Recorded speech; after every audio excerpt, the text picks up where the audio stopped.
Hello all, this is from A B technology. இன்றைக்கி நம்ம machine லேர்னிங்னா என்னென்னு பார்க்க போகிறோம். மிஷின் லேர்னிங்னா ஒரு டேட்டாவில் இருந்து லேர்ன் பண்ணி ஸ்மார்ட்டாக டிசிஷன் எடுக்கிற ஒரு டெக்னாலஜி தான் எம்எல். எக்ஸாம்பிளுக்கு நெட்ஃப்ளிக்ஸ் நம்மளுக்கு பிடிச்ச மூவியை ப்ரெடிக்ட் பண்ணுது. மெயிலில் ஸ்பேம் மெயிலெலாம் பிளாக் ஆகுது. இது எப்படி ஒரு மிஷின் லேர்ன் பண்ணுது? மிஷின் லேர்னிங்னா ரூல்ஸை லைட் பண்ணுறது இல்லை. இது ஒரு சிஸ்டத்தில் உள்ள டேட்டாவில் இருந்து பேட்டர்ன்ஸை லேர்ன் பண்ண டீச் பண்ணுறது. கம்ப்யூட்டருக்கு எக்ஸாக்டாக என்ன பண்ணணும்னு சொல்லாமல் எக்ஸாம்பிள் காட்டி பிஹேவியரை லேர்ன் பண்ண வைக்கிறோம். எம்எல் ஒரு சிம்பிள் கொஸ்டின் தான் ஆன்சர் பண்ணுது. பாஸ்ட் டேட்டாவை பேஸ் பண்ணி நெக்ஸ்ட் என்ன நடக்கும்னு.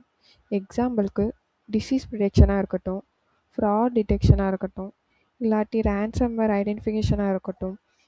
எம்எல் பாஸ்ட் பிஹேவியர்லேருந்து ஃப்யூச்சர் பிஹேவியரை ப்ரிடிக்ட் பண்ணுது. சிஸ்டம் ப்ரெடிக்ட் பண்ணும், மிஸ்டேக் பண்ணும், எரர்ஸில் இருந்து லேர்ன் பண்ணும், அப்புறம் பெட்டராக இம்ப்ரூவ் ஆகிரும். இங்கே எரர்ஸ்னால் ஃபெயிலியர் இல்லை, இதுதான் லேர்னிங்கோடைய பார்ட். மிஷின் லேர்னிங் ஹியூமன் மாதிரி தான், அண்டர்ஸ்டாண்ட் பண்ணுறது கிடையாது. இது ப்ராபபிலிட்டி அண்ட் கான்ஃபிடன்ஸை பேஸ் பண்ணிவிட்டு ஒர்க் பண்ணும். ஆனால் கரெக்டான டேட்டாவாக இருந்தால் ரொம்ப அக்யூரேட்டாக டிசிஷன் எடுக்கும். ஸோ மிஷின் லேர்னிங்னா டேட்டா பிஹேவியரை இன்டெலிஜென்ட் டிசிஷனாக மாற்றுற ஒரு சயின்ஸ் தான். தேங்க்யூ. நெக்ஸ்ட் நியூ கான்செப்டை பார்க்கலாம். பாய்.